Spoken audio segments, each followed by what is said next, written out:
Assalamualaikum warahmatullahi wabarakatuh. Dengan saya Dimas Andrianto dari Departemen Biokimia FMIPA IPB.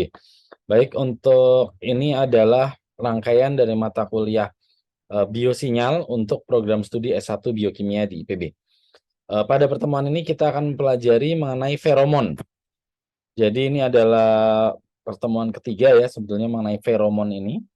Nah, feromon itu adalah mengacu kepada suatu grup senyawa, suatu kelompok senyawa yang digunakan untuk berkomunikasi antar individu ya pada spesies yang sama. Nah, feromon ini akan dikeluarkan oleh satu individu, ditangkap oleh reseptor yang ada di individu yang lain ya. Kemudian dari reseptor itu akan mempengaruhi serangkaian aksi di individu target ya, atau penerimanya.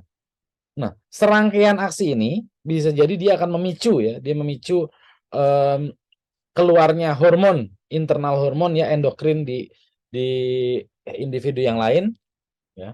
Dan untuk memahami yang endokrin ini ada pada pertemuan kita minggu yang lalu. Ya. Jadi bagaimana nanti misalnya feromon ya, misalnya katakanlah seks feromon ya yang mempengaruhi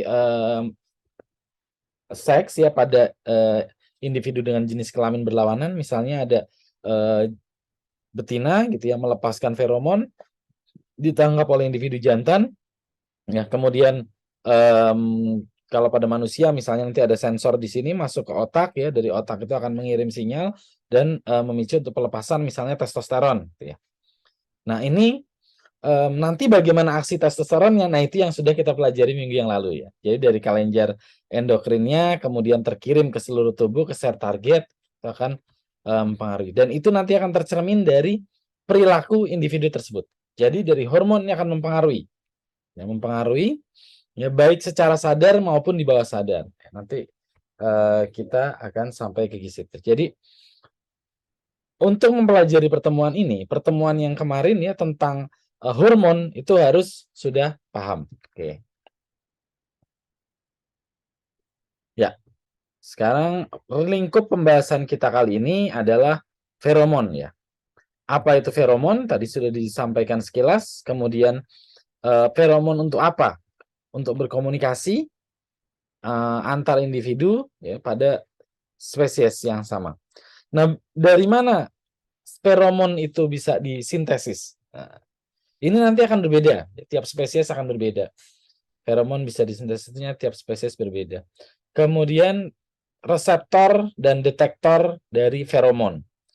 Kemudian bagaimana signaling pathway dari feromon. Nah, ini yang kita belajarnya tidak full ya, tidak full karena yang jalur yang hilirnya itu kemarin sudah dipelajari. Jadi sekarang kita akan belajar bagaimana dari satu individu melepaskan feromon ditangkap yang lain sampai nanti keluar responsnya. Tapi ada di antaranya itu ya dari feromon masuk ke tubuh mempengaruhi hormon yang lain itu ya sudah di minggu lalu harusnya. Kemudian feromon user. Contoh-contoh kita akan ambil sebagian besar ya organisme-organisme multiseluler terutama yang di kingdom Animalia ya itu menggunakan yang namanya feromon ini. Ya, bagaimana ciri-ciri organisme yang pakai feromon dan yang tidak, ini sebetulnya erat kaitannya dengan sistem reproduksi. Jadi bagaimanapun ke sistem reproduksi. Meskipun itu defense feromon, feromon untuk pertahanan, nanti ke sana. Contoh struktur dari feromon, kemudian jalur biosintesis feromon, ya, sintesis kimia dari feromon, ya. Ini adalah bagian lanjut dari biosinyal yang akan disampaikan di mata kuliah pilihan S2 Biokimia yaitu biomimetik analog. Dan terakhir aplikasi dari feromon. Jadi kalau yang nanti lanjut ke S2 Biokimia kita akan belajar jalur feromon biosynthesis pathway. Jadi gimana sintesis feromon dalam tubuh dan chemical synthesis of feromon. Apa gunanya gitu kan. Kenapa kita mensintesis secara kimia feromon? Banyak macam-macam. Ya, pada aplikasi manusia misalnya, kita ingin membuat parfum yang strukturnya itu menyerupai feromon. Makanya parfum laki-laki sama parfum perempuan beda. Parfum anak-anak beda lagi, gitu. Itu mempengaruhi kita juga ya. Jadi kalau parfum laki-laki dia mempengaruhi perempuan, parfum perempuan mempengaruhi laki-laki. Jadi begitu. Nah, Sedangkan parfum anak-anak itu ya, dia akan memancarkan feromon yang akan membuat orang dewasa itu mengekspresikan rasa kasih sayang dan perlindungan. Makanya bau anak-anak, bau bayi itu kan enak gitu ya. Bau bayi itu enak. Jadi itu karena dengan adanya bau itu bisa mempengaruhi kita untuk menjaganya. Jadi itu em, feromon ya. Jadi chemical synthesis ini penting juga gitu. Dan termasuk juga aplikasi yang lain misalnya saja untuk bidang pertanian ya, chemical synthesis kita buat feromon yang menakuti hama. Jadi kan hama ini ada predatornya ya. Misalnya beberapa jenis burung ya yang dia memakan wereng, belalang. Itu kalau kita sintesis feromon yang menyerupai senyawa kimia yang dikeluarkan dari burung itu kita semprot, nanti takut itu hamanya. Gitu. Ya, jadi seolah-olah itu udah ada wilayah dari apa istilahnya itu burung itu. Nah, tapi bukan berarti burungnya mengeluarkan feromon. Biasanya itu ada salah satu dari serangga itu juga yang ngeluarin. Dia menginformasikan bahwa oh di situ ada burung, itu dia ngeluarin feromon gitu ya. Em, contoh yang lain misalnya pada lebah, lebah. Jadi lebah itu bukan lebah ya, tawon atau lebah ya. Dia bisa mengeluarkan yang namanya isopentil asetat ya. Senyawa isopentil asetat merupakan alarm feromon. Artinya saat si lebah itu merasakan sense ancaman bahaya, maka dia melepaskan alarm feromon. Isopentil asetat struktur kimianya. Nah, lebah yang lain itu akan mensense isopentil asetat ini dengan cara yang berbeda. Ya, lebah penjaga soldier ya, dia akan menyerang. Dia akan menyerang. Ya, sementara lebah yang lain, lebah pekerja akan pergi dari situ. Lebah drone ya atau lebah jantan pergi dari situ.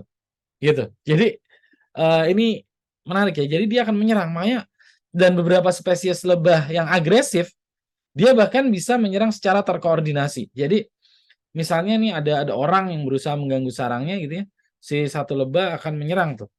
Menyerang. Nah, lebah yang lain akan terus bergerombol ke situ, terus menyerang. Nah, ini tingkat agresivitas tiap lebah ini akan berbeda-beda tergantung kepada varietas atau spesies lebah tersebut ya. Jadi ada yang paling ganas itu ya African, saya lupa namanya, African Bumblebee kalau nggak salah ya. Jadi itu ukurannya cukup besar dan dia menyerang, misalnya ada satu ya diserang, dia melepaskan feromon, nanti kirim terus makin banyak makin banyak makin banyak gitu. Jadi seperti apa ya, skuadron pesawat tempur gitu, dia nyerang terus gitu. Gitu. Sampai bahkan dia bisa mengejar sampai jarak hitungan kilometer untuk spesies yang ganas itu. Gitu. Oke. Ya, baik. Jadi apa itu feromon ya? Feromon adalah suatu sinyal kimia ya, atau bentuk bahasa atau bentuk komunikasi informasi yang dikirimkan satu individu ke individu lain dalam spesies yang sama. Kalau beda spesies nggak bisa. Loh, terus Pak tadi contoh yang burung itu gimana? Sebenarnya bukan burungnya yang menghasilkan, tapi ya itu tadi. Kalau burungnya menghasilkan kan malah merugikan dia sendiri. Tapi spesies si lama itu dia menghasilkan untuk ngasih tahu teman-temannya. Kayak lebah tadi. Ya. Bukannya lebah itu ngejar bau kita, bau manusia, bukan. Tapi ada lebah yang menghasilkan senyawa yang menginstruksikan lebah yang lain untuk nyerang orang itu, gitu. Ya. Nah, jadi misalnya ini, kemarin kita belajar yang namanya parakrin. Ya, parakrin itu adalah di mana sel, ini ada sel ya, sel regulator, sel yang mengirimkan sinyal, dikirimkan ke dalam cairan ya, misalnya di darah ya, darah, kemudian masuk ke target sel. Ya, ini sistem parakrin. Kemudian ada sel lagi komunikasi pakai neurotransmitter. Sel syaraf kita banyak memanfaatkan ini. Ini misalnya ada sel syaraf yang warna hijau ini. Dia punya dendrit ya, dendrit.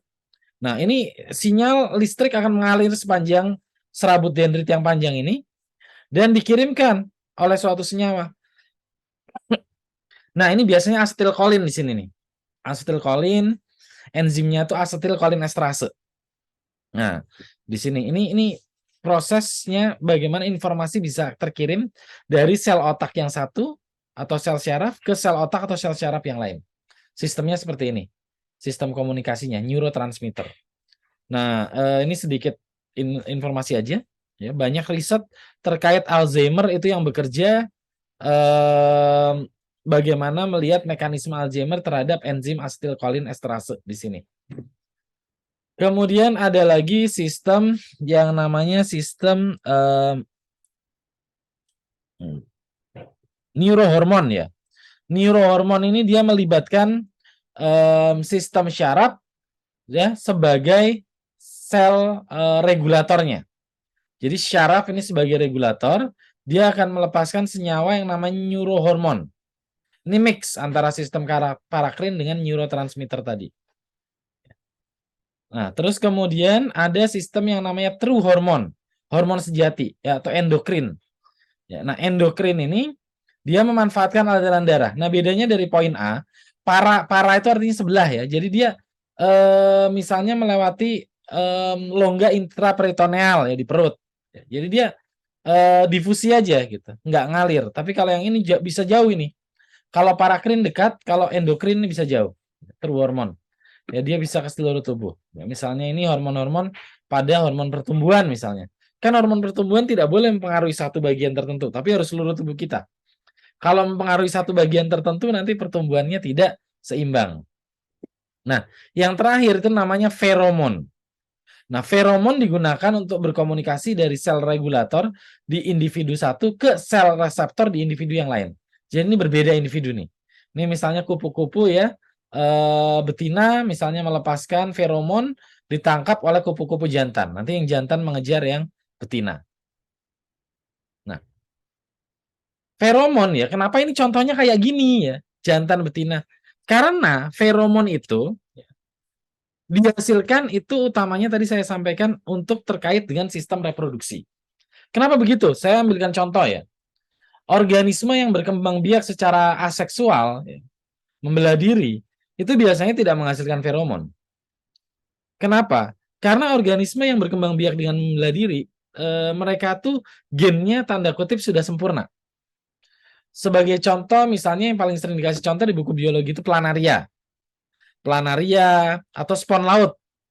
Spon laut. Jadi spon laut tuh kalau kita potong, terus dia akan terbawa oleh arus laut atau kita letakkan pada dasar laut yang dia bisa dapat nutrisi dari situ, dia bisa nempel di situ.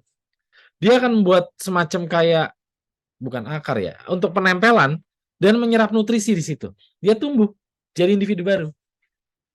Jadi sudah sempurna. Kenapa begitu? Karena dia hidup pada lingkungan yang terbatas. Dia tidak perlu develop gen baru atau sifat fenotipe baru yang memungkinkan misalnya dia bisa survive di darat atau di kolam ya, di air tawar. Enggak. Dia hidup di lingkungan yang terbatas, sama kayak planaria. Dia hidup di lingkungan yang terbatas. Sehingga ya gennya itu udah cukup. Sehingga dia tidak perlu gene enrichment. Dia tidak perlu pengayaan gen. Nah, ini berbeda dengan organisme yang punya proses migrasi. Contohnya hewan ya, terutama hewan-hewan di darat itu semua pakai feromon. Kenapa? Ya karena di darat ini kan variasi lingkungan sangat besar. Variasi lingkungan sangat besar sehingga kita perlu guide. Kita perlu feromon untuk mengguide kita. Bayangkan kalau nggak ada feromon, itu kacau. Misalnya gini. Contohnya pada manusia ya. Atau mungkin contohnya di hewan dulu ya. Di hewan dulu. Ini ya kupu-kupu atau ngengat, mereka melepaskan suatu feromon ya, biasanya senyawanya bombikol ya, bombikol. Reseptor pada kupu-kupu atau ngengat itu bisa mengenali satu molekul bombikol per detik, per menit, per menit kalau nggak salah. Jadi satu molekul di udara ini ada satu molekul yang ngapung, dia bisa mencium itu. Jadi sensitif banget. Ini menyebabkan dia bisa mencari pasangan dalam jarak hingga 1 kilometer lebih. Karena apa? Ya dia nyari pasangannya aja susah kan. Kalau kita lihat kupu-kupu itu kan kadang suka sendirian gitu ya. Dia nyari pasangan. Karena sedikit, populasinya nggak banyak. Membuat dia itu harus melepaskan feromon biar dia bisa nyari pasangannya. Ini penting. Kalau enggak, dia nggak ketemu sama pasangannya. Ya makanya ada feromon itu tadi. Em, pada beberapa individu lain ya, misalnya, ini juga misalnya pada mamalia tingkat tinggi ya, seperti hewan atau manusia ya, bahkan misalnya manusia. Feromon itu penting. Dengan adanya feromon, kita bisa membedakan, oh ini sudah dewasa, ini masih anak-anak. Itu feromon.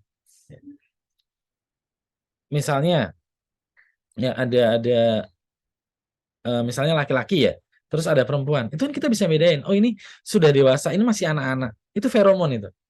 Bayangin kalau nggak ada feromon, kacau nanti. Ya. Jadi pada manusia yang normal, dia bisa mengenali mana wanita yang siap reproduksi, mana wanita yang siap reproduksi, mana wanita yang masih anak-anak. Beda. Ya. Itu yang menggait kita. Ya. Makanya kalau ada orang yang suka dengan anak-anak itu dia sakit, ya rusak itu reseptor feromonnya, dan itu harus diobati. Itu rusak ya, tidak normal. Jadi kalau yang normal dia akan mensense, oh ini masa reproduksi ini, sehingga ini yang akan melangsungkan keturunan hidup suatu spesies, gitu ya. Ini melangsungkan keturunan hidup suatu spesies, jadi penting banget nih feromon. Ya kalau nggak ada feromon, spesies punah. Bayangin nggak ada feromon, cowok nanti cukanya sama cowok, karena nggak ada feromon. Kalau ada feromon, ini kan cari yang match-nya ya. Laki-laki dengan perempuan, perempuan dengan laki-laki. Dan ini terjadi pada masa produktif, feromon ini. Oke. Ya. Nah, bagaimana dengan komunikasi antar spesies? Namanya alomon. Ya. Alomon, ya, ini bukan nama Pokemon ya. Jadi alomon ini digunakan untuk komunikasi antar spesies. Misalnya ini, ya ada kucing yang kencing di pohon ini misalnya. Ini anjing ini bisa tahu, oh ada kucing nih, dia bisa kejar itu. Beberapa contoh alomon yang sangat kuat itu misalnya ada pada musang, ya musang. Musang itu dia bisa melepaskan alomon, ya, yang itu bisa disense oleh organisme yang lain, misalnya kayak ular. Takut itu ular kalau ada musang di situ. Nah, terus kemudian ini apa lebah. Lebah ini dia mensense hormon ya yang dilepaskan oleh tumbuhan. Nah, ini alomon. Ini contoh dari apa namanya alomon. Jadi feromon dengan alomon beda ya. Oke. Jadi apa itu fungsi feromon? Jadi feromon itu bukan hanya untuk mating ya, bukan hanya untuk perkawinan, tapi banyak fungsinya. Yang pertama untuk komunikasi antar individu. Komunikasi. Ya jadi tadi misalnya lebah ya, lebah set dia dapat oh di sini tempat ini banyak nektarnya, banyak makanan. Maka si lebah itu akan menyebarkan alomon. Ya menyebarkan alomon dan lebah yang lain akan ngikutin tuh jalan itu gitu. Itu komunikasi. Semut juga sama. Semut scouting ant ya, semut yang bertugas mencari jalan, scouting ant, dia akan nyari itu. Dia nyari jalan ke makanan. Itu dia menyebarkan feromon. Sehingga teman-temannya nanti tahu, oh ke arah sini ada makanan, ke arah sini nggak ada makanan. Itu scouting ant. Terus kemudian health and fitness. Ya. Jadi misalnya ada individu-individu yang sakit, yang diserang ya, pada hewan-hewan yang sosial ya, itu dia akan tahu gitu ya. Kemudian ya tentu saja ini yang paling utama ya, mate choice sexual selection ya, itu terpengaruh kepada feromon. Mate selection to avoid incest atau genetic relatedness. Nah, ini menarik nih. Ini menarik nih. Ini ya pada kingdom hewan saja ya. Pada hewan ya. Mate selection to avoid incest atau genetic relatedness. Ini penting banget. Jadi kalau apa sih tujuannya terjadinya perkawinan? Itu adalah kita untuk membuat keturunan yang lebih baik. Kita nggak tahu apa yang tantangan dihadapi oleh keturunan kita. Hewan juga sama. Dia terjadi perkawinan agar tercipta individu dengan genetik yang lebih baik. Kalau sesuatu hewan ya, organisme-organisme yang berkembang biak dengan sistem gamet itu melakukan incest ya, perkawinan dengan keluarganya, maka gen resesif akan muncul. Kita udah belajar itu nih harusnya mungkin di SMA malah. Nah, Untuk mencegah itu ada perkawinan antar koloni. Nah, ini saya salah satunya mendalami terkait dengan black soldier fly ya, atau larva lalat tentara hitam. Jadi kalau kita pelihara black soldier fly, itu kan misalnya dari lalat itu dari telur ya nanti jadi maggot, ya maggot nanti jadi lalat, lalat kawin jadi telur lagi terus ya. Itu setelah beberapa siklus kita harus beli lalat baru. Kalau enggak gimana? Kalau enggak kita beli telur baru, kita. Kalau enggak gimana? Dia akan kawin dengan keluarganya sendiri, ya. Dan nanti akan letal mereka, akan mati sendiri. Kenapa? Ada yang sayapnya kecil, ada yang badannya kuntet, gitu. Ada yang larvanya lemah, nanti dimakan sama larva lalat hijau. Ya. Jadi itu karena kita kurung ya. Kalau di alam kan enggak, mereka akan nyari pasangan dari koloni yang berbeda. Nah, hal yang menarik lebah. Sudah pada tahu kan ya, kalau lebah itu ada beberapa jenis ya. Ada ratu lebah. Ini adalah satu-satunya betina yang fertil, betina yang subur pada suatu koloni, cuma satu. Terus ada lebah pekerja yang tugasnya ngumpulin madu, bersihin sarang, ngurusin larva-larva lebah, ngurusin ratu, pokoknya macam-macam dah. Paling sibuk, ya yang jumlahnya paling banyak. Ada lebah petarung, soldier.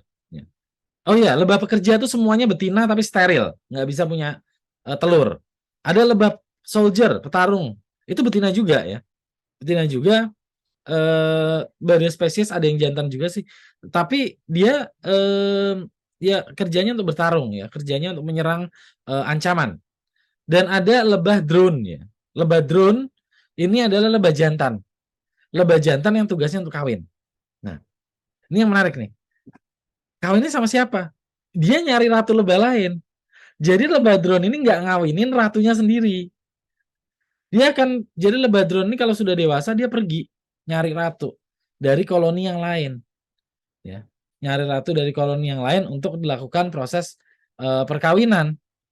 Jadi dia nggak mengawini ratu koloninya sendiri, karena ratu koloninya itu kan ibunya, gitu kan. Dia lahir dari telur ibunya, jadi nggak bisa. Jadi pada dunia hewan aja kayak gitu gitu.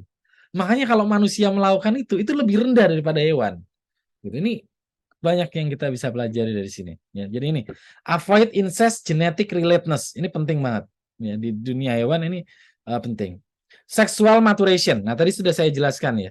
Bagaimana suatu hewan dia bisa mengenali hewan yang lawannya itu sudah matang secara seksual. Jadi tidak salah target. Karena kalau masih yang belum matang seksual, terus terjadi perkawinan bisa mati itu.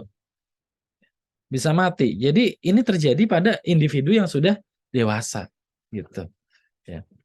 Nah, nanti saya akan lebih detail ke sini nih di manusia menarik nih. Nah, successful fertilization ya, fertilisasi yang sukses terutama pada hewan air. Nah, hewan air ini aneh-aneh. Jadi kalau kita berbicara perkawinan, ya, jenis perkawinan itu tidak hanya perkawinan di dalam tubuh, maksudnya seperti misalnya manusia atau hewan, itu kan tempat terjadinya pertemuan sperma dan sel telur itu di dalam tubuh.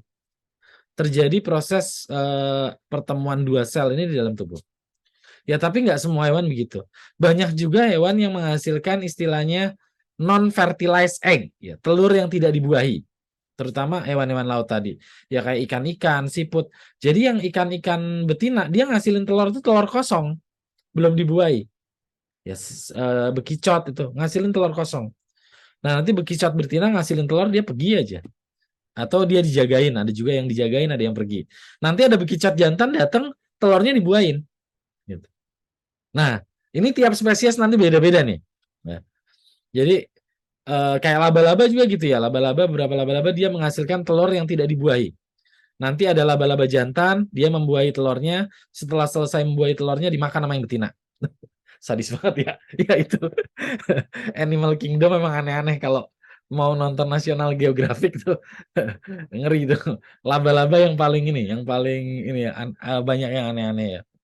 Ada juga nanti setelah telurnya menetas gitu ya, ntar ibunya dimakan sama anak-anaknya. Ya, jadi itu mekanisme menjaga keturunan. Semua itu dilakukan oleh kingdom hewan itu untuk menjaga kelestarian hidupnya. Manusia juga harusnya begitu. Kita menjaga kelestarian hidup kita. Kita menjaga genetics kita ya. Makanya doanya itu kan salah satunya agar punya keturunan yang baik, yang soleh kan gitu kan. Jadi nggak putus genetiknya. Ini gini, kin recognition ya, pengenalan keturunan, case and reproductive status. Nah ini pada hewan, animals ya. Jadi feromon itu digunakan untuk kasta dan status reproduksi. Ini pada hewan sosial. Contohnya ini banyak di hewan tingkat tinggi. Contohnya seperti singa, apa itu kambing liar, ya. Mereka bison ya, mereka punya kasta dan status reproduktif. Jadi contohnya singa ya. Ya, singa itu melepaskan suatu feromon, bisa dua, dia melepaskan feromon dan dia melepaskan auman sebagai metode komunikasi antar singa jantan. Jadi singa itu hidup dalam suatu komunitas, biasanya terdiri dari beberapa betina dan satu jantan.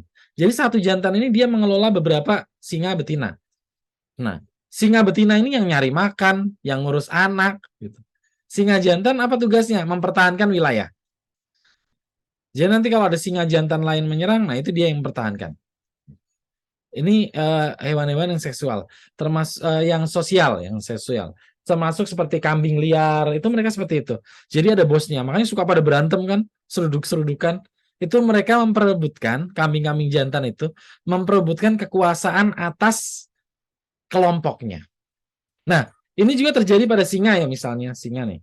Itu kan jantan melepaskan feromon, hormon ya, untuk mengendalikan betina dalam grupnya. Nah, misalnya betina ini punya anak singa jantan. Nah, si anak ini boleh tinggal di dalam grup itu sampai dia dewasa. Kalau si anak singa jantan ini sudah dewasa, sudah birahi, dia akan diusir sama bapaknya. Karena kalau enggak, dia bakalan ngawinin singa lain, singa betina lain di grup itu, ya, yang bukan ibunya. Nah, sering juga nanti singa jantan ini akan menyerang lagi ke bapaknya tadi untuk mengambil kelompok itu. Bisa seperti itu juga. Tapi yang lebih umum adalah dia akan pergi keluar, dia mencari betina yang lain ya, yang masih belum dikuasai oleh jantan, atau kemudian menyerang dari gerombolan yang lainnya. Nah, makanya kalau hewan-hewan itu yang dikurung di dalam, ya kalau kalian main-main ke taman safari ya, itu biasanya kalau yang jantan itu di kandangnya sendiri-sendiri. Tapi kalau betina-betina boleh dikumpulkan dalam satu kandang. Mereka bisa bergosip kan. Kalau yang jantan nggak bisa. Dia berantem malah nanti. Tapi itu sebenarnya stres ya, stres. Kalau hewan-hewan sosial tuh ditaruh di kandang sendiri-sendiri, dia stres. Karena dia kan harusnya sosial. Dia punya teman-temannya, dia punya grupnya. Dia nggak punya sesuatu yang dikuasai, itu dia akan stres. Tidak jadi raja singa gitu ya. Nah, terus ini ada lagi contoh feromon yang lain nih menarik nih. Menstrual sinkroni. Ini ada hasil risetnya juga ya. Jadi pada individu-individu ya, pada perempuan ya, yang tinggal di satu tempat, itu umumnya siklus menstruasinya dia akan sinkron. Jadi hormon dari satu perempuan mempengaruhi perempuan yang lain dalam rangka sinkronisasi siklus. Jadi contohnya misalnya kayak tentara-tentara wanita yang tinggal di barak misalnya. Dia satu lokasi itu akan jadi siklus, dan ini sudah ada risetnya juga, apa yang mempengaruhi itu keringat. Jadi dari keringat. Jadi saat seorang perempuan terekspos keringat dari perempuan yang lain, itu akan terjadi sinkronisasi siklus. Jadi dia akan melambat atau mempercepat siklusnya sehingga match dengan siklus yang satunya gitu. Ya makanya kalau yang ini ya, yang poligami itu harusnya beda rumah. Kalau satu rumah nanti siklusnya sinkron. Gitu. Ya, ya, ini nggak apa, ini bahasnya soalnya feromon nih materinya. Terus kemudian ini ya, maternal infant bonding. Nah, ini tadi saya sampaikan. Kenapa sih kalau bayi ya itu baunya itu menyenangkan ya, buat orang dewasa? Itu karena bayi itu memancarkan feromon yang mengefek ya, membuat kita terafeksi ya, kita tersugesti bahwa ini kita harus lindungi. Itu bayi. Infant sucking ya, nipple recognition ya. Ini sama. Ya, kalau ini dari ibu yang mempengaruhi ke bayi. Jadi sebaliknya.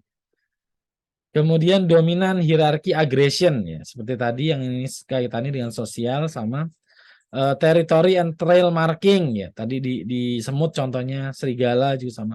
Deception ya. Tumbuhan mempengaruhi hewan, deception. Deception, animal aggregation. Jadi feromon itu juga digunakan misalnya untuk mengumpulkan tim. Jadi ada hewan melepaskan feromon, nanti yang lain ngumpul. Itu deception. Intruder alarm, ya tadi contohnya yang lebah tadi. Nah, mungkin ada pertanyaan, Pak, kalau di manusia bagaimana? Deception, intruder alarm, ini ada juga. Jadi nanti kita belajar ya, ada organ di sini yang bereaksi terhadap feromon. Nah, di manusia ini organnya menyusut sehingga kecil sekali dibandingkan hewan yang lain seperti misalnya anjing, kucing. Mereka organnya itu besar dan connection ke otaknya besar. Kita enggak, kita kecil. Tapi nanti ada pengaruhnya juga sedikit banyak. Oke, jadi dari mana feromon berasal? Jadi feromon itu pada serangga dan invertebrata diproduksi dari kelenjar eksokrin namanya ya. Ekso itu artinya luar ya. Kalau endokrin itu kelenjarnya dalam tubuh kita, seperti tiroid, apa namanya, kelenjar-kelenjar yang menghasilkan hormon testosteron misalnya gitu. Nah, pada ngengat, feromon itu diproduksi dari ujung abdomen atau perutnya. Mana gambar ngengat? Ini enggak ada ngengat.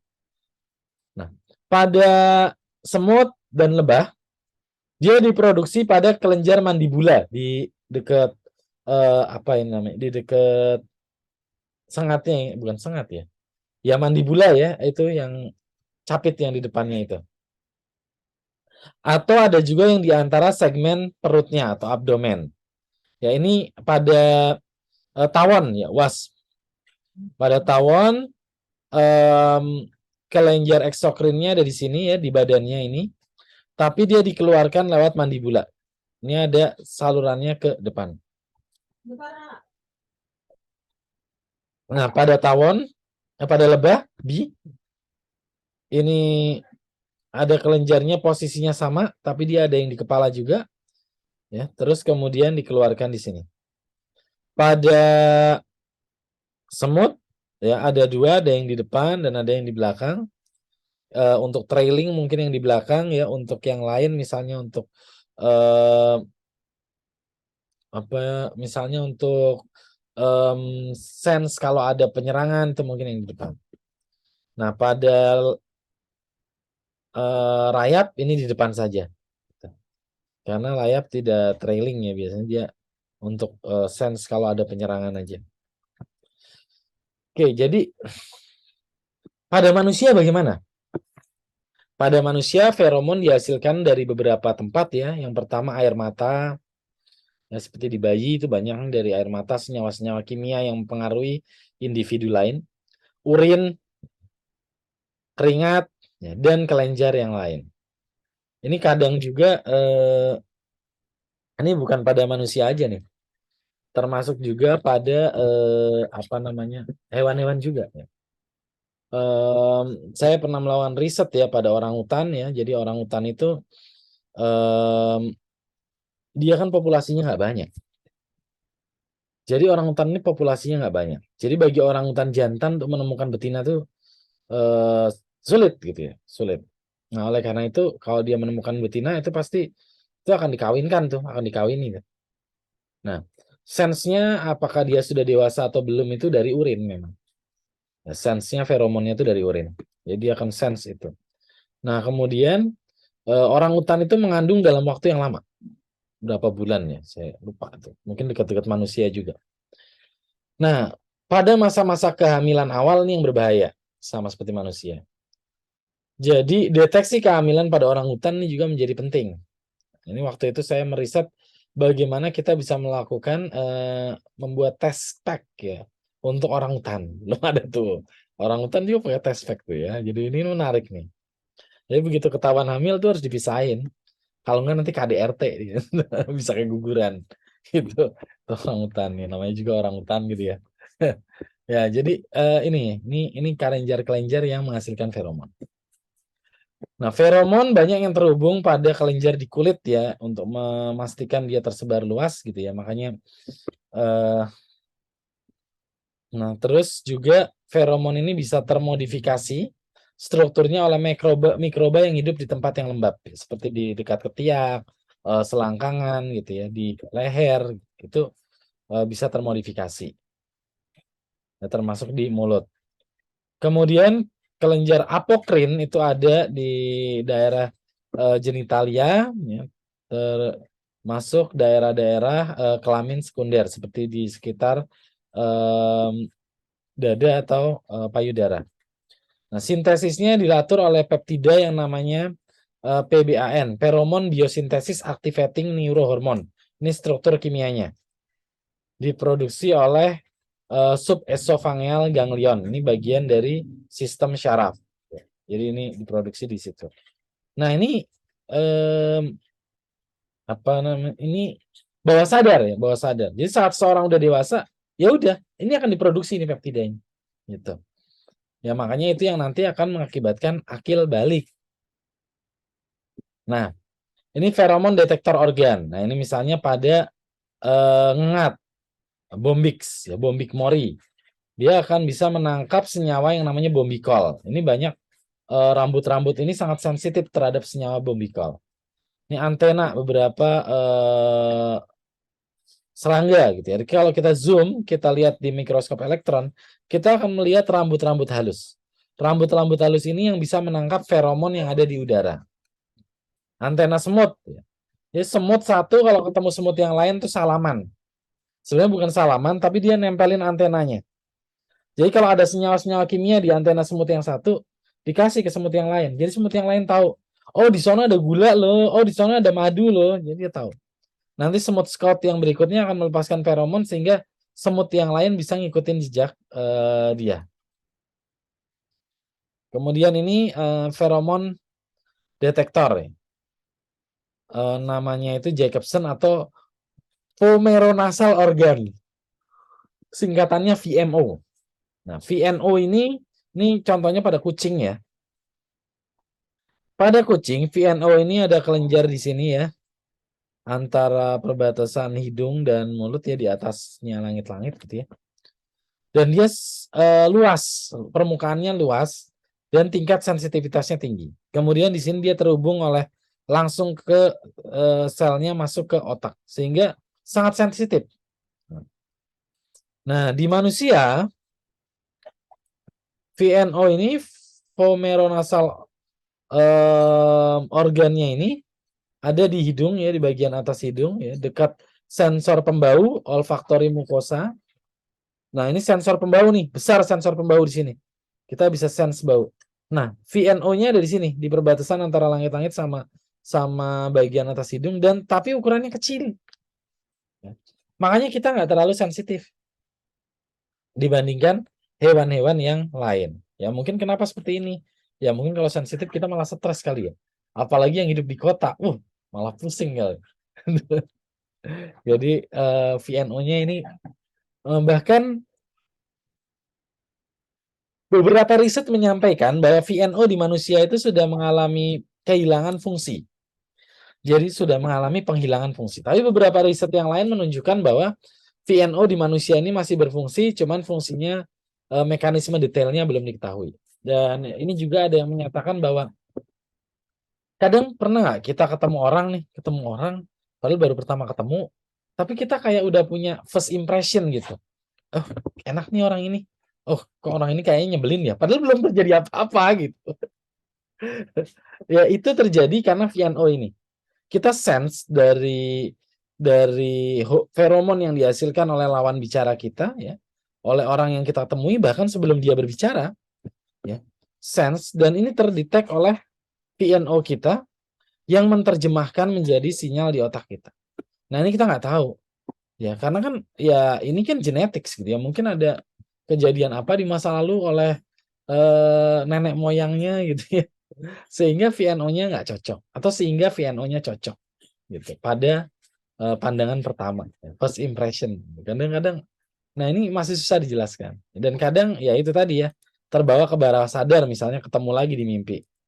Gitu. Padahal ya mungkin orang cuman ketemu kebetulan, lagi naik kereta gitu kan. Tapi kok tiba-tiba ketemu di mimpi padahal ngobrol aja enggak. Nah itu terkait dengan VNO ini. Oke, bagaimana feromon itu bereaksi dengan VNO? Jadi pada banyak mamalia, misalnya tikus nih ya, kelenjar pembau itu dipisahkan menjadi main olfactory epithelium ya, kelenjar pembau utama. Ini MOE yang besar ini, dan vomeronasal organ VNO. MOE itu untuk mengindra bau-bau secara umum. Nanti dia connect ke olfactory bulb. Olfactory itu bau. Sedangkan VNO itu terhubung ke kelenjar aksesori.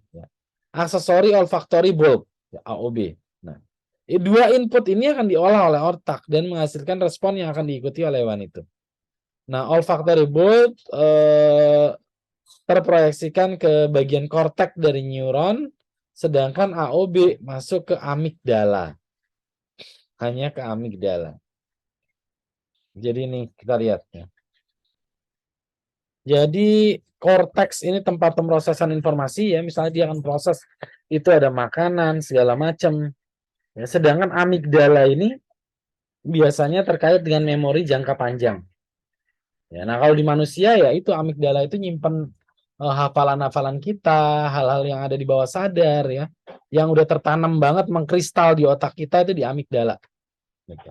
Kalau korteks pemrosesan informasi. Nah makanya dengan ada istilah ya kalau kita melupakan sesuatu, ya. Misalnya saya lupa sesuatu ya tentang misalnya waktu saya di Jepang gitu ya misalnya ada apa gitu ya. Nah itu kita bisa mensimulasi organ-organ kita untuk seolah-olah kita ada di sana. Itu akan membantu kita untuk mengingat. Karena feromon tadi itu akan masuk ya, akan mempengaruhi amigdala itu tadi, long term memory kita. Misalnya kita mencoba mengingat suatu kejadian. Kita waktu itu lagi ngapain? Oh, waktu itu saya lagi jalan-jalan ke taman misalnya, ke taman. Di taman itu saya misalnya minum ocha, terus ada bau bunga sakura misalnya. Jadi kita pakai aroma sakura terus minum ocha, matanya dipejamkan. Itu kita akan mudah mengingat suatu kejadian itu. Apalagi ditambah pakai kita sensitisasi lagi telinga kita. Waktu itu ada orang yang main musik apa cari musiknya tek dengerin. Nah, makanya kalau kalian belajar ya, kalau kalian belajar itu akan lebih mudah mengingat kalau semua inderanya bekerja. Kenapa? Karena otak kita akan melingkan tuh antara mata, hidung, mulut, telinga. Ini melingkan menjadi satu informasi yang utuh. Jadi kalau salah satunya ada, informasi yang lain ketarik gitu. Jadi mata kita belajar, telinga kita mendengar, mulutnya kita berucap, kita baca itu. Nah, sambil kita minum ya sesuatu yang memiliki aroma, teh, kopi, susu atau sesuatu yang memiliki aroma. Itu otak kita akan lebih mudah menerima karena ada informasinya utuh. Itu teknik biokimia ya untuk kehidupan sehari-hari juga tuh. Nah, oke. Nah, VNO-reseptor. VNO-reseptor itu ada di sini reseptornya di langit-langit tadi ya saya bilang, tapi di bawah dari hidung. Ya. Neuron apikal rail express the G protein ya. Ini terkait dengan protein G pada kuliah minggu lalu sudah ya. Ya, dengan subunit GAI2. Sedangkan pada lapisan basal GAO. Saya nggak akan detail ke sini nih. Pusing nanti. Kemudian channel transduksi dan reseptornya terlokasi pada mikrofili pada bagian ujung dari lumen. Jadi ada serabut-serabut kecil ya di hidung kita itu yang menangkap sebagai sensor-sensor pada bagian epitel atau bagian luar dari selnya. Nah, selanjutnya ada dua famili berbeda dari VNO, vomeronasal organ ya, yang memiliki 7 reseptor helix dan semua tidak berhubungan dengan MOE tadi yang olfactory epitel ya. Jadi untuk bau secara umum. Jadi beda. Ya kalau bau itu dia ke korteks, kalau feromon hormon dia masuknya ke amigdala. Jadi lokasi pengolahannya berbeda. Kemudian ini ada gen-gennya, nanti silakan dibaca ya detail ke sana. Nah, ini contoh feromon pada bombik mori, pada ngengat bombik mori. Ngengat bombik mori menghasilkan hormon yang namanya menghasilkan feromon yang namanya bombikol. Bombikol sinyalnya adalah come to me. Jadi ngengat betina menghasilkan bombikol. Menghasilkan bombikol. Nah, ngengat jantan nanti dia menghasilkan bombikal. Bombikal ini ngengat jantan. Berarti oh ini ada saingan nih ke arah sana gitu. Jadi nanti ngengat yang jantan punya sense ini, bombikol dan bombikal pada reseptor sel yang berbeda. Jadi dia bisa tahu ya. Oh, di sana udah banyak ngengat jantan, banyak saingan, cari yang lain. Go away. Nah, selain tadi saya sudah sampaikan ya, bahwa beberapa organisme yang gennya sudah stabil, dia nggak butuh lagi sebenarnya perkawinan. Tapi pada organisme uniseluler sekalipun, tetap ada perkawinan. Pada perkawinan itu terjadi pertukaran gen. Contohnya pada ragi ya, pada ragi. Ragi itu melepaskan suatu feromon untuk mengundang ragi yang lain. Kalau dia kekurangan suatu gen, dia butuh perkawinan. Namanya adalah MAP kinase. MAP ini mitotic activating factor. Mitotic activating bukan Pak, protein. Nah, mitotic activating protein kinase, MAP. Nah, mitotik itu apa? Mitosis. Nah, kenapa mitosis? Mitosis kan pembelahan. Jadi kalau protein ini terkait dengan pembelahan sel. Sebenarnya di manusia juga sama ya. Di hewan-hewan itu sama. Mitosis ya, meiosis. Pembelahan sel itu erat kaitannya dengan reproduksi nanti. Makanya banyak nanti efektor di dalam tubuhnya ya. Itu dia pakainya MAP kinase. Kenapa? Karena dia akan mengaktifasi proses mitosis. Ya kan kalau kita sense hormon misalnya, feromon dari lawan jenis, ya itu akan terjadi proses dalam tubuh kita. Ya mitosis dan meiosis. Meiosis itu terjadi untuk pembentukan sel gamet pada laki-laki ya, dan mitosis terjadi untuk pematangan sel telur pada perempuan ya yang sudah dibuahi. Ya jadi zigot, oosit, blastosit terus. Itu mitosis.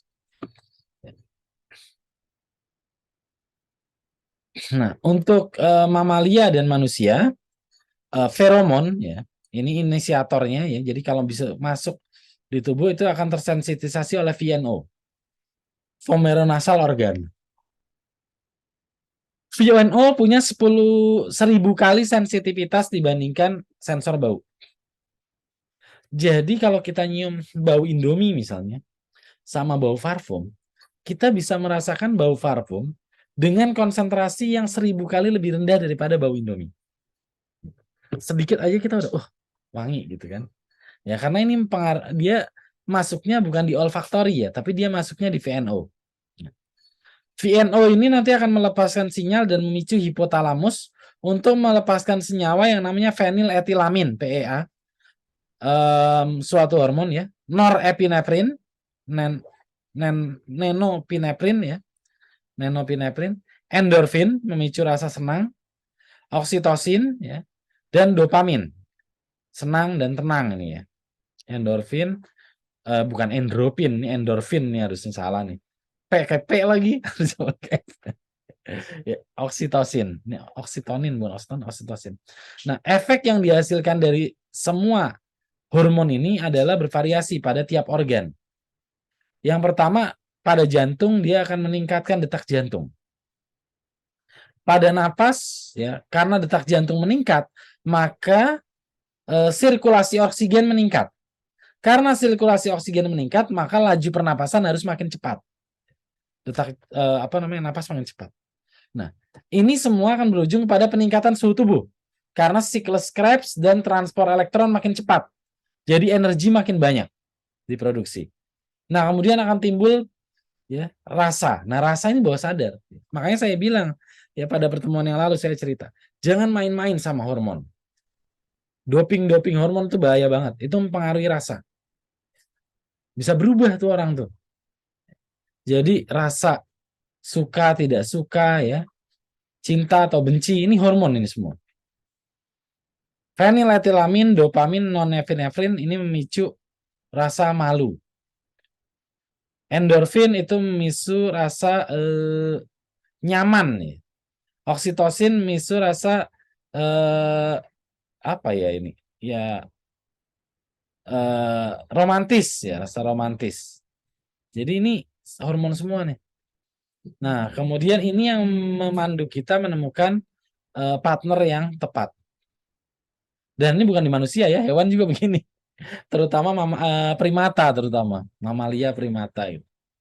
Dan ditambah lagi other interest atau social behavior.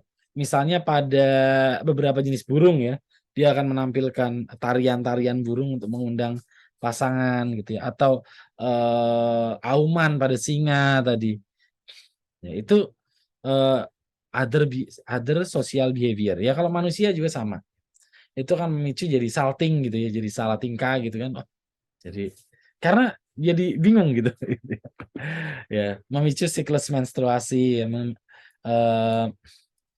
nah ini yang bahaya nih sebenarnya nih, menstruation cycle.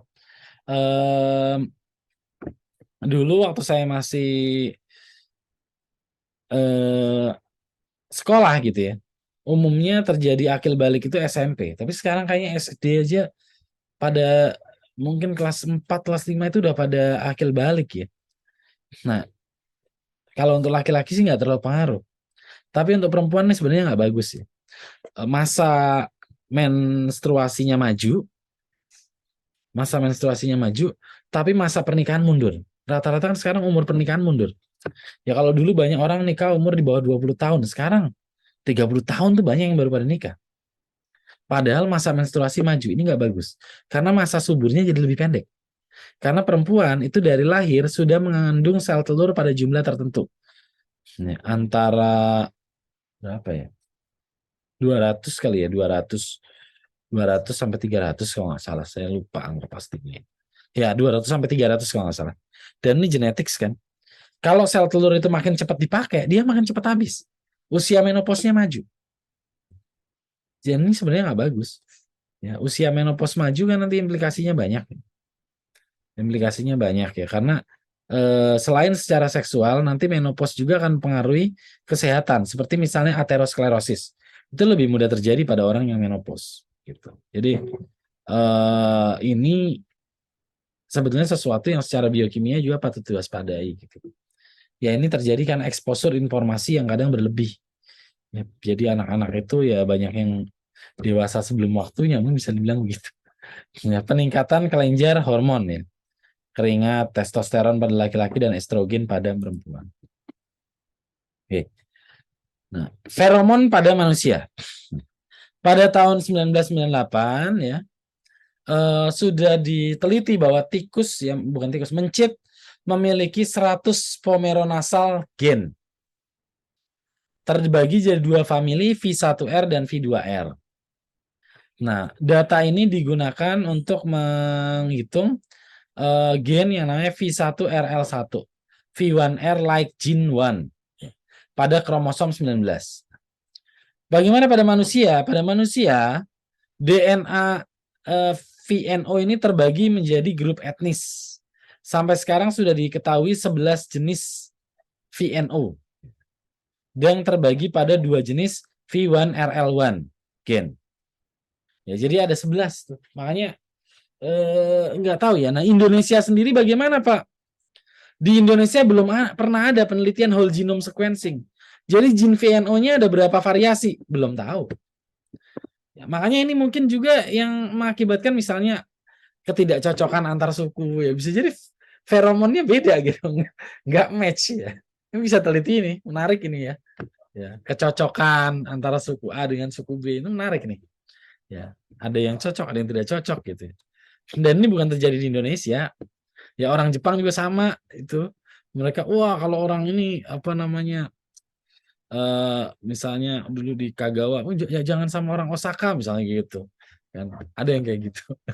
Sama itu ya, jadi terutama karena negara kepulauan ya, karena negara kepulauan itu kan zaman dulu antar pulau kan tidak mudah pertukaran orang. Kalau zaman sekarang nggak masalah, jadi kita nggak tahu apa yang terjadi pada gennya ya, dan banyak juga perang antar kerajaan misalnya, sehingga betul-betul split, terjadi gen yang berbeda antara dua suku tadi ya, padahal beda suku harusnya saling mengenal gitu kan. Oke, jadi data Indonesianya belum ada. Nah, ini kalau ada yang mau ngerjain ini boleh juga. Ya, mudah-mudahan nanti kita bisa whole genome sequencing tahun ini di biokimia. Oke. Ya. Nah, ini siapa saja yang menggunakan feromon? Mikroorganisme. Tadi ada contohnya ragi ya. Serangga, misalnya ngengat, vertebrata yang lain, laba-laba, semut ya. Vertebrata ya, seperti misalnya mencit, ikan mas itu pakai feromon. Ya, banyak penelitian dari teman-teman perikanan itu memicu kematangan pada ikan misalnya. Jadi misalnya ikan patin ya, ikan patin itu kan harganya agak mahal. Tapi ikan lele misalnya murah. Nah, ikan lele itu diambil tuh kelenjar gonadnya ya, diekstrak pakai NaCl biasanya. Nanti disuntikin ke ikan patin misalnya gitu. Itu namanya oh oh duh saya lupa namanya. Nah, saya lupa namanya. Ya, jadi itu akan memicu pematangan gonad ya, terutama pada ikan betina. Karena kan ikan kan kalau betina kan sekali bertelur telurnya banyak gitu ya. Jadi eh, kalau dipicu semakin cepat tuh makin bagus. Nanti umur ikannya makin pendek ya nggak apa-apa, namanya juga ikan. Nah, kalau ini terjadi di manusia baru nggak bagus. Hewan-hewan lain ya seperti tadi singa ya, kambing ya, dan manusia. Feromon di alam ya, misalnya pada kapang atau ragi ya, kamir, digunakan untuk perkawinan. Pak, tapi kan ini single cell kok kawin? Ya kawin lah, mereka tetap perlu pertukaran sel. Karena kan ragi itu hidup di kondisi yang nggak standar. Bisa dipindah-pindahin sama orang. Karena itu mereka perlu pertukaran gen agar mereka menjadi lebih stabil. Misalnya ini ada ragi A dengan ragi alfa. Ragi A ini sebagai yang melepaskan feromon, lagi alfa sebagai penerimanya nanti, yang menerima gennya. Nah, ini biasanya nanti yang A ini dianggapnya laki-laki, yang alfa yang dianggapnya perempuan. Tapi ya nggak pas juga sih. Ya intinya terjadi serah terima gen ya, terjadi perkawinan. Tapi beda dengan perkawinan manusia ya. Jadi mereka akan membentuk hibrid A alfa ya, nanti jadi sel baru A alfa. Nah, ini belah nanti. Belah jadi dua sel A alfa. Jadi mereka melengkapi gen dari parentnya, dari orang tuanya. Nah, pada serangga, feromon itu macam-macam. Bukan cuma seks feromon ya. Tapi ya, selain seks feromon, ada alarm feromon. Untuk menyerang atau indikator bahaya. Seperti tadi, tawon yang menyerang manusia, itu alarm feromon.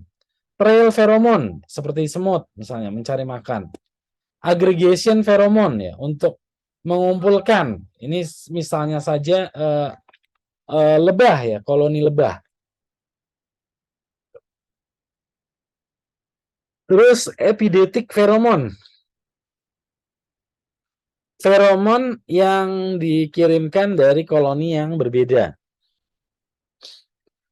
Ini yang tadi misalnya untuk drone ya, lebah drone ya. Dia nyari ini epidetic feromon dari ratu pada golongan yang lain. Sosial, teritorial feromon. Ini interaksi pada serangga sosial. Releaser feromon ya, untuk mempengaruhi perilaku spesifik. Primer feromon memicu tahap perkembangan, misalnya pada pematangan larva. Nah, ini aggregation feromon. Si yang ini mengeluarkan senyawa, ya, nanti yang lain pada ngumpul. Sex feromon, yang ini mengeluarkan senyawa, nanti dia mengejar. Gitu sih. Aggregation feromon pengaruh ke laki-laki atau perempuan nggak masalah. Kalau seks feromon tentu berpengaruh hanya ke lawan jenisnya. Nah, ini contoh dari alarm feromon ya. Alarm feromon misalnya saja pada eh 2 heptanon ya. Ini yang dihasilkan oleh beberapa serangga gitu ya. Nah ini Africanized bee ya, lebah Afrika nih, Africanized bee. Kalau suka pada lihat film-film kartun ya, yang terutama yang dari Amerika tuh kan kadang kalau lebah tuh nyerangnya rame-rame, itu namanya Africanized bee. Jadi dia mengeluarkan feromon ya, tadi namanya isopentil asetat ya, isopentil asetat itu dia digunakan untuk mengejar lawan. Alarm. Trail feromon, misalnya semut, membuat dengan non volatil hidrokarbon, ya, jadi non polar. Tapi non polar tapi non volatil. Makanya kalau kita cuci, apalagi kalau kita gores-gores pakai kapur bagus gitu ya, jadi semutnya nggak bisa lewat. Nah selanjutnya seks feromon. Seks feromon ini banyak ya. Contohnya pada berbagai hewan. Nah kemudian ini ada Drosophila melanogaster atau lalat buah. Ya, lalat buah adalah satu hewan yang sudah dipelajari secara sangat intensif ya pada bidang biologi, sehingga banyak senyawa yang dihasilkan oleh lalat buah itu sudah diketahui. Ya, lalat buah jantan menghasilkan 11 cis kasenil asetat yang bereaksi baik kepada jantan maupun betina. Dan ini menginduksi clustering. Jadi lalat akan pada ngumpul. Karena berarti di situ misalnya ada makanan. Kemudian ini pada kumbang ya, kumbang, ngengat ya, mereka melepaskan feromon di mana mereka meletakkan telur. Jadi ini contohnya non fertilized egg ya, telur yang belum dibuai.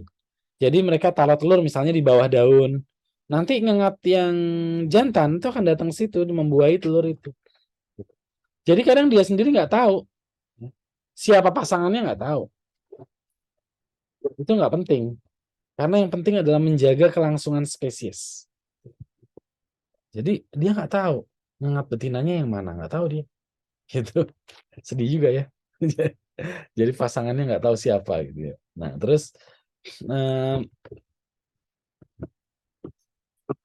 ada juga ngengat jantan yang melepaskan feromon yang bisa memanggil ngengat betina. Nah struktur-strukturnya sekarang sudah diketahui ya. Karena umumnya kalau kita berbicara hewan, kan hewan itu kecil. Jadi senyawa-senyawanya itu sederhana. Beda sama manusia. Manusia kan kompleks ya. Jadi feromon-feromonnya itu kompleks. Dan konsentrasinya kecil. Jadi ngekstraknya juga nggak mudah. Tapi kalau kita bisa ekstrak itu, kita tentukan strukturnya, kalian bikin parfum dengan struktur kimia yang sama seperti feromon tadi, oh laku itu. Ini bisa mempengaruhi orang. Nah ini misalnya monokrotalin pyrrolizidin alkaloid dirubah menjadi hidroksidanayaldal untuk perkawinan ngengat. Ini di sensor jadi abu-abu. Ya kemudian ini rayap. Rayap juga sama seperti semut. Dia serangga sosial. Jadi rayap itu akan mencari makanan gitu ya. Setelah dapat makanan dia akan melepaskan feromon untuk manggil rayap yang lain. Terus saja begitu.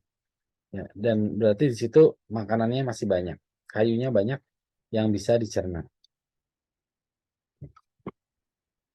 Kemudian pada semut.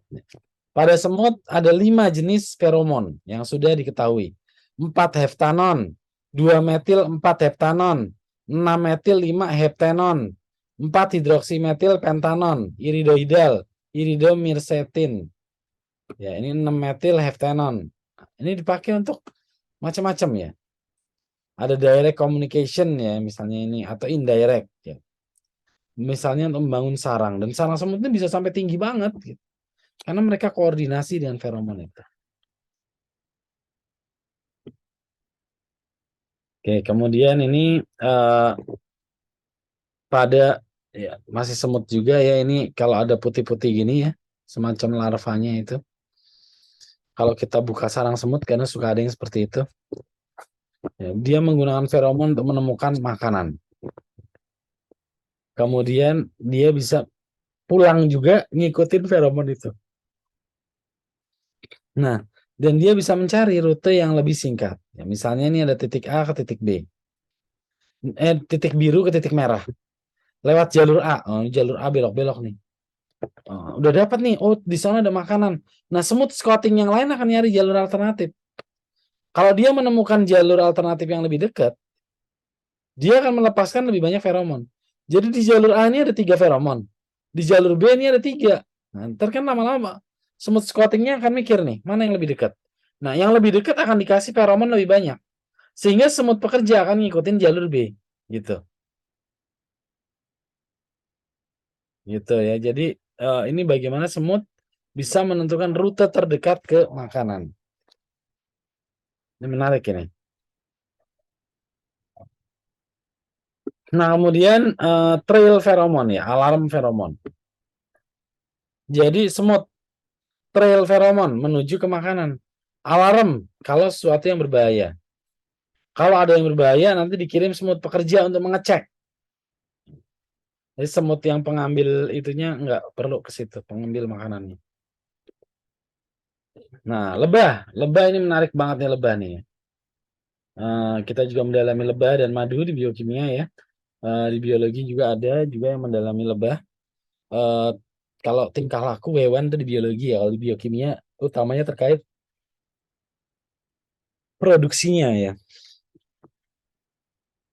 Jadi feromon itu bisa dalam bentuk cair maupun dalam bentuk aerosol ya, aerosol. Nah, yang dalam bentuk cair misalnya di sarang itu sendiri. Sehingga si lebah pekerja nanti tahu, oh ini larva yang sebelah sini belum dikasih makan loh, mereka akan ngurusin itu. Nah, di lebah itu lebih banyak lagi feromonnya ya. Ada alarm feromon kalau ada ancaman, broad recognition feromon untuk komunikasi secara umum, drone feromon untuk mencari pasangan, dan biar si drone itu nggak salah mengawini ratunya sendiri, ya nggak boleh ya. Itu kan ibunya sendiri, nggak boleh. Jadi lebah juga begitu, ya, nggak boleh. Dia akan nyari ratu yang lain, dia pergi nyari ratu lain. Itu Dufour gland feromon. Egg marking feromon ya, feromon untuk menandai telur-telurnya biar nggak ketukar sama telur orang, dibuang nanti kalau ada telur dari koloni berbeda. Ada ratu yang nitip telur dibuang itu sama sama sama pekerjanya, nggak mau dia. Footprint feromon, forager feromon, Nasonov feromon, ya queen mandibular feromon, queen retinue feromon ini hanya dilepaskan oleh ratu karena ratu dia pelayanannya berbeda ya. Nah, kombinasi dari queen feromon dan retinoferomon ada senyawa baru namanya metil octadecanoate ya, metiloleat atau coniferyl alkohol, hexadecanol ya. Ini senyawa-senyawa ini penting untuk loyalitas lebah pekerja kepada ratu. Jadi itu sense-nya lebah pekerja, oh ini ratu saya. Oke, ini alarm feromon ya, macam-macam senyawanya ada 40 senyawa. Broad recognition pheromone, drone pheromone ya. Ini yang mengundang drone dilepaskan oleh ratu lebah untuk mengundang para drone biar pada datang. Ini penjelasan detailnya nanti tolong dibaca. Nah, kemudian bagaimana dengan di laba-laba? Laba-laba ini termasuk yang cukup menyeramkan ini. Ada laba-laba mengeluarkan feromon untuk menipu mangsa ya. Kemudian ini dia mengeluarkan feromon yang mirip dengan ngengat betina sehingga ngengat jantan akan terjebak. Kemudian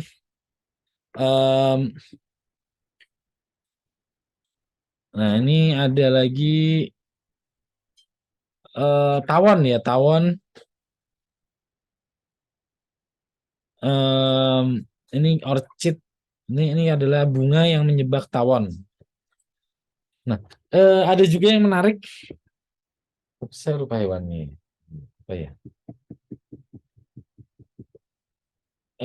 Kalau nggak salah bukan ngengat ya. Sebentar, saya lupa hewan. Ya. Jadi ada serangga juga. Ya kalau nggak salah laba-laba juga ya. Ya laba-laba juga ya. dia menggunakan feromon ya kalau dia sudah bisa menangkap mangsa. Jadi laba-laba jantan ini akan menangkap mangsa, misalnya ngengat gitu ya. Nanti dia melepaskan feromon. Nah, feromon itu akan dipakai untuk mengundang betina. Nah, kalau betina itu datang, nanti dia akan makan itu mangsanya itu. Nah, setelah mangsanya dimakan, ya, kalau udah kenyang ya udah dia pergi. Nah, sambil betinanya makan mangsanya, maka akan dikawini oleh yang jantan itu. Jadi ada mekanisme yang seperti itu. Mana yang ketemu? Ya itu beberapa mekanisme feromon. Ikan-ikan juga menyebarkan feromon. Misalnya pada gerombolan ikan, school of fish gitu ya. Terus untuk berpasangan tentu saja ya, untuk mencari jantannya. Jadi biasanya kan betinanya mereka lepaskan non fertilized egg misalnya. Nanti ada feromon di situ. Jantan datang membuahi telur itu ya udah pergi lagi. Kalau nggak ada juga yang setelah dibuahi dilindungin. Misalnya ditaruh di mulutnya gitu. Ada ikan yang seperti itu. Kemudian di tikus ya. Tikus juga melepaskan feromon, makanya ada bau-bau gitu ya. Nggak enak. Mencit ya. Mencit bukan tikus. Mencit itu lebih bau biasanya daripada tikus. Ya, dia menyebarkan feromonnya untuk mengundang macam-macam. Nah, saya salah satu cara efektif untuk nangkap tikus atau mencit ya, atau bukan untuk nangkap ya, untuk membebaskan. Jadi kalau kita nangkap tikus atau mencit, kita tangkap, itu jangan dilepasin dulu, biarin aja di tempat itu. Dia berisik, cacit, cacit, cacit, cacit, gitu kan, sampai sehari gitu. Besoknya tikus yang lain nggak akan berani datang.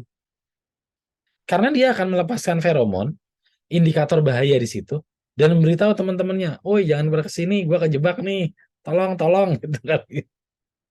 Jadi itu nggak ada yang datang nanti, pada takut gitu kalau udah ada yang kejebak.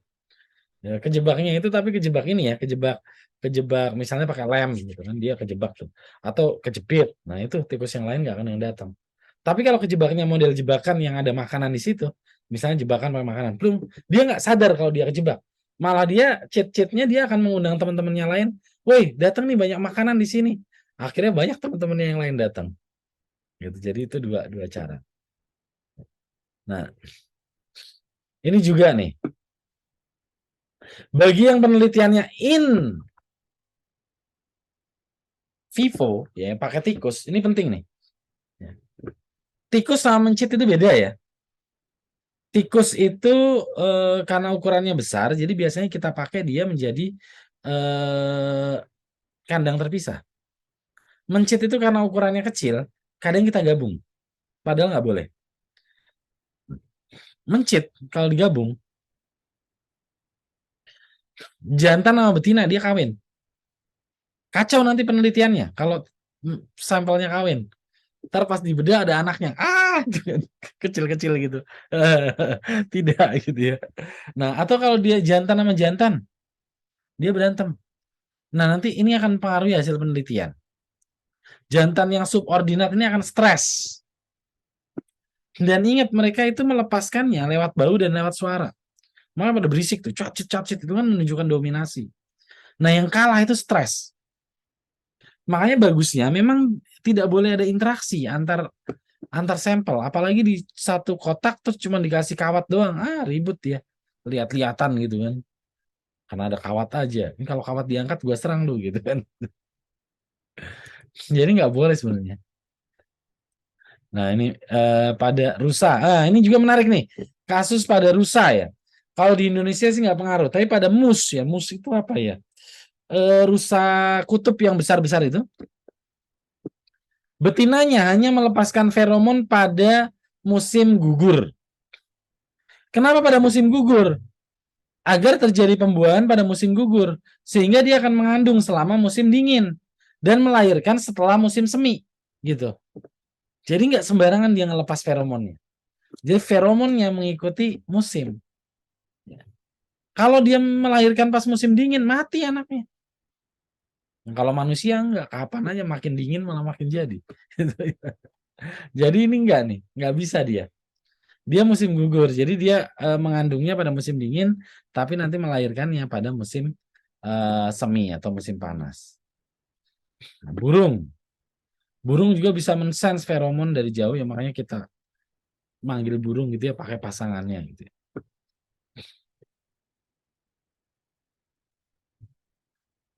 Pada manusia ya, pada manusia ini ya.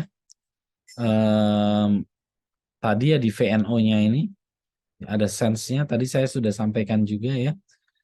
Makanya kadang kita kali ketemu orang kok udah punya first impression gitu, padahal belum ada interaksi. Nah itu mungkin VNO yang mengendalikan kita di bawah sadar lewat amigdala itu ya.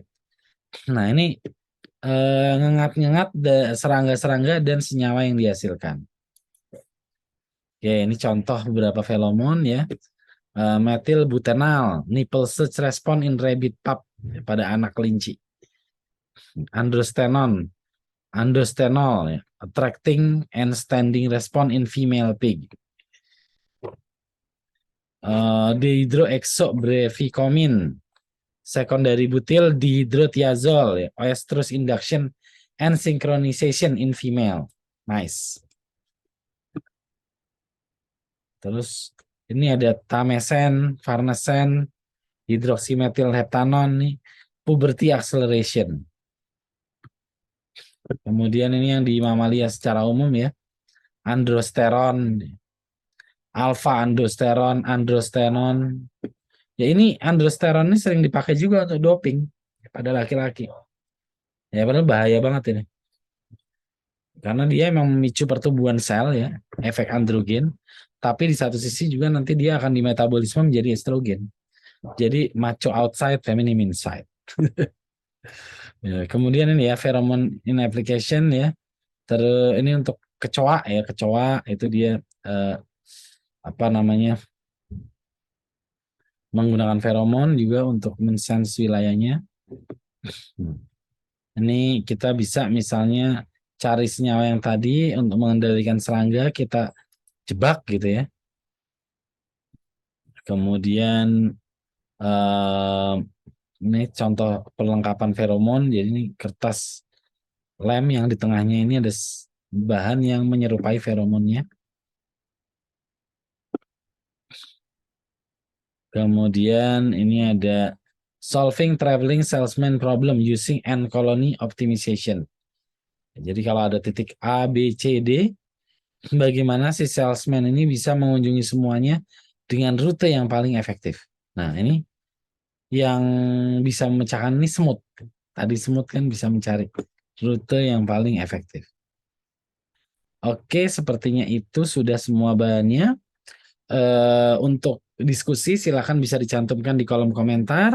Nanti akan saya respons atau bisa disampaikan di grup chat. Terima kasih. Wassalamualaikum warahmatullahi wabarakatuh.